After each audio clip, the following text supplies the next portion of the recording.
just to dive into this, let me ask you to think about an educational innovation or classroom, school, community, where you have seen truly remarkable results in your own countries. We all have them. I'll give you a couple of my own just from here in the Bay Area since we're here today. This is a teacher, Ivy Martinez. I remember very clearly visiting her classroom a few years ago. She was teaching fifth graders at the time in a very low-income community. And her example, I still remember it today because at the time, I had a fifth grader in a public school in a very different community in New York City. And I could not get over the level of engagement and just really student leadership that I observed in this classroom. She had been teaching the same group of kids for 2 years, and when she started working with them in fourth grade, they were at a second grade level in terms of reading and writing.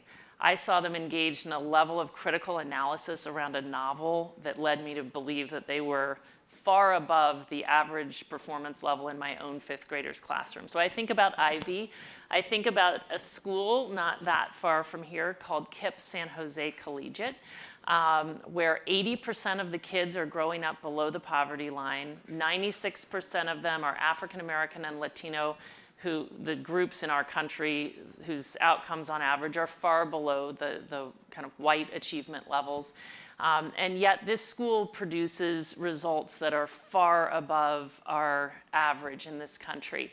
While only 20% of the kids in our country will take and pass a college placement exam, 76% of the kids in this school will achieve the same thing. And almost all of them, 96% of the kids, take the college entrance exam and they do better than the average American student, which I think speaks to the kind of transformational outcomes that this school is getting.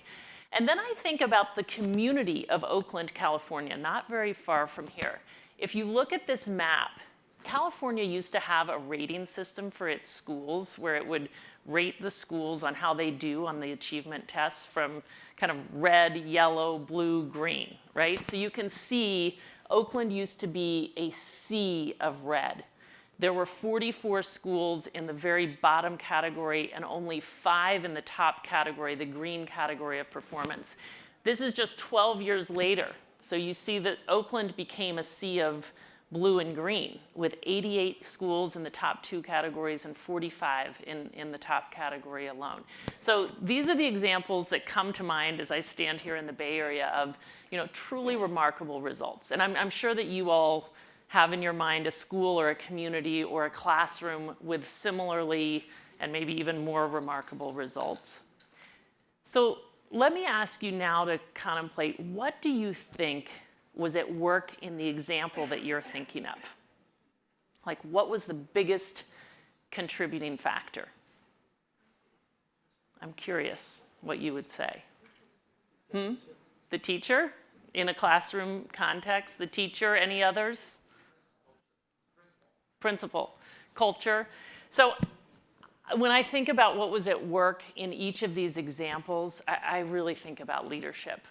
Ivy Martinez, who I got to know, the teacher, this woman is as effective as the most extraordinary leaders I've ever met.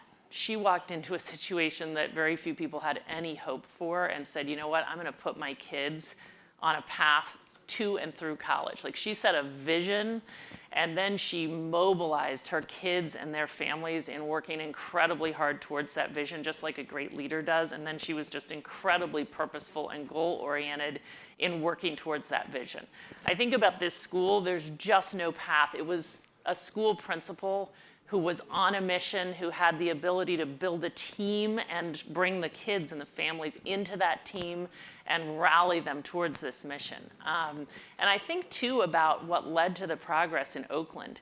And it was really a constellation of leaders working at every level of the system and outside the system as well, who were on, again, the same mission and were working with all their hearts and souls to actually make community-level progress. So it's that insight that leads us at Teach for All to be focused on leadership development. We think that we pay far too little attention in education to leadership development. So this is the Teach for All map of the world. You can see in orange the now 38 organizations that operate in 38 different countries that are each working to enlist their country's most promising future leaders, young, recent college graduates, young professionals, people of all different academic disciplines, many of whom never thought that they would go into teaching, to channel their energy towards expanding opportunity for kids, initially through a 2-year commitment to teach, but then really throughout a whole lifetime of advocacy and leadership on behalf of kids. So each of our organizations are committed to addressing a problem that we have found to be really pervasive in countries at no matter their developmental levels. And that problem is that there are whole segments full of kids that simply have less opportunity and end up achieving far lower educational outcomes. We believe that that problem is a very, very complex problem. We don't have that problem because of any one factor. We don't have that problem because teachers who work with the most marginalized kids are not effective or because of any one thing. We have that issue because a whole segments full of kids face a lot of extra challenges, from the challenges of poverty to racism and discrimination, depending on the country, to any host of issues. And then they show up at schools that were really never set up to meet their extra needs. And we have those issues because of a set of mindsets and policies and practices that perpetuate them. So there's no one thing that's going to solve that problem either. We don't believe we can solve it from within classrooms alone. We don't believe, and I know no one here does, that we're going to solve that problem through giving kids tablets or really through any one thing. Solving a problem this immense is going to take lots and lots of different changes. It's going to take stronger schools. It's going to take taking some of the pressure off of schools. It's going to change a lot of change in mindsets and policies and practices. So the question that unites all of us at Teach for All is, who is going to do all of that? We need so much change, and yet in virtually every country in the world, we send the energy of our most educated recent college graduates, our really most promising future leaders, towards everything but expanding opportunity for the most marginalized kids. We send their energy into technology and into finance and into medicine and law, but almost never into education and the kind of related sectors, particularly not in our most marginalized communities. And it's really that which the Teach for All organizations in their respective countries are working to address. They do this initially by very aggressively recruiting the top talent in their countries to commit initially 2 years to teach in their highest need communities. Last year in my own country, 50,000 people competed for the privilege of teaching in our very most remote rural communities, our hardest pressed urban areas. 13,000 people applied for Teach for India's 500, 600 spots just a few years into their development. 3,000 young people competed for, say, just 60 spots in Enseña Mexico's third cohort. So these organizations go out and do a lot like what, say, Google does to recruit top recent college graduates on these campuses. They recruit very aggressively, establish personal relationships with the highest potential grads, and try to convince them to come in our direction. These organizations, the Teach for All organizations, then select the candidates based on kind of a holistic and very intensive process wherein they're looking for the people who demonstrate strong leadership characteristics, meaning things like perseverance in the face of challenges, the ability to influence and motivate others, strong problem-solving skills, and a commitment to work very hard in pursuit of this particular mission. These organizations then invest a great deal in the development of these new recruits. These are people who, as I said, come without the traditional education training generally. Some of them bring that, but many, many of them don't. And so each of these organizations develops a very intensive 2-year program of pre-service and ongoing professional development. It starts with a very intensive summer program. They gain teaching experience through that summer and a lot of coaching and feedback, as well as some of the theoretical underpinnings. And then these organizations cluster them in schools and provide 2 years of ongoing coaching, professional development, and coursework in partnership, typically with, particularly in the most developed context, with partnering schools of education.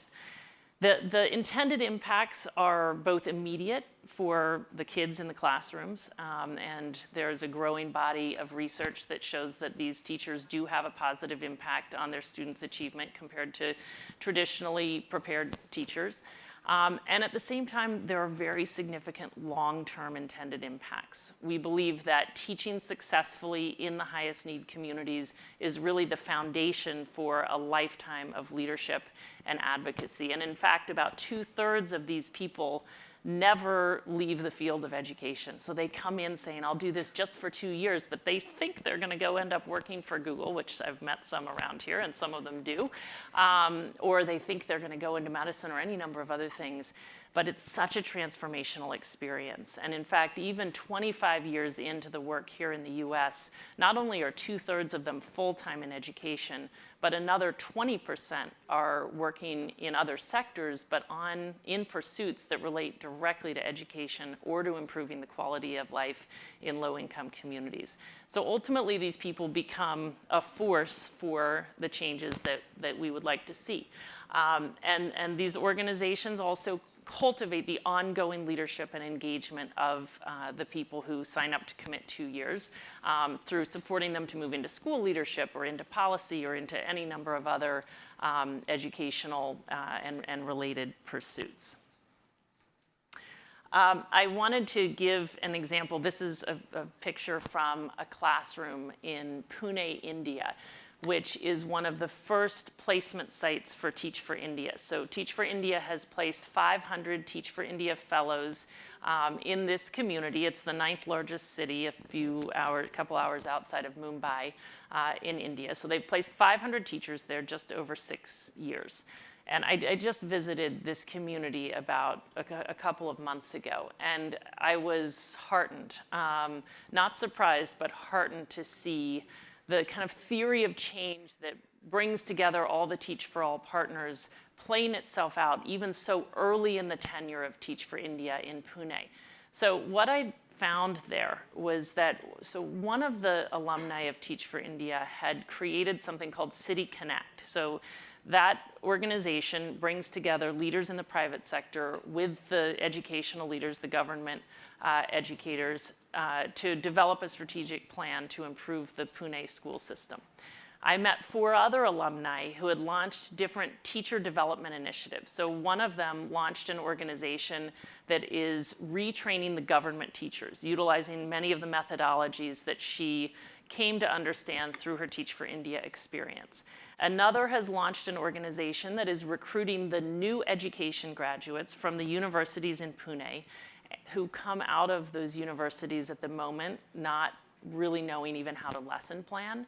And so his organization then invests in the development of those recent education graduates and provides them an intensive training and ongoing support very similar to what Teach for India provides.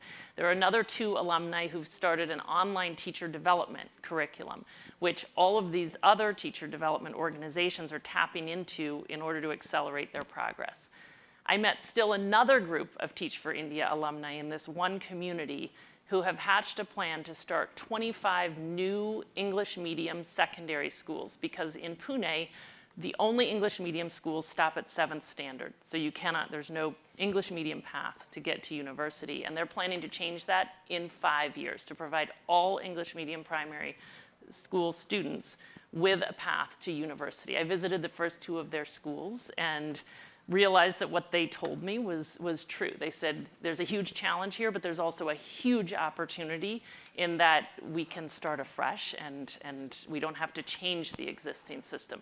So I give that example in such detail because I just think the oldest of the Teach for India alumni are 4 years out of their teaching experience. And to see what they are already doing, working in collaboration with the government system, in collaboration with the private sector, to drive real systemic change is just a real validation. It's very similar to what we've seen happen here in Oakland. And I should also say, to go back to those first Oakland examples, really so many of the people that have driven the change in not only Oakland, but in San Jose, here in the Bay Area, share a Teach for America background from the teacher I described to KIPP San Jose Collegiate, whose principal and many of the teachers, most of them are Teach for America alumni. And when you really understand the story of Oakland, you realize at every level, you take all the Teach for America alumni out of that picture and you would take away so many of the leaders who have driven the change. Just as if you took the Teach for India alumni out of Pune, you would take away many of the innovators and leaders driving the change too. So I'll just close by saying, I think in every other sector, we really talk so much about and invest so much in leadership development. And yet it's a discussion that we have so little in education. I look at all the discussions going on about how we can improve our outcomes on the PISA, or about how we can meet these SDGs, all kids learning by 2040.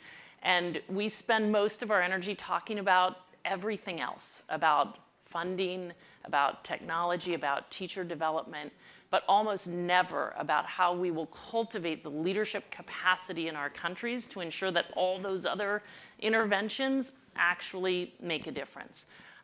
So we're working to do our part alongside so many others to grow our network, to support our partners to get bigger and better. I think there's so much to do beyond our initiative. And I'll just close by saying I've actually come to believe, thanks to the Ivy Martinez's and the KIPP Collegiates and the Oaklands and the Punes and many other examples that I've had the privilege to see firsthand, that we actually could realize this vision in our lifetime. To me, there's only one question, and it's the question about whether enough of our country's most talented, most promising future leaders will step up and say, we're going to make that happen. So I'm hoping that together, through the collective efforts of many, we can ensure that the answer to that question is yes.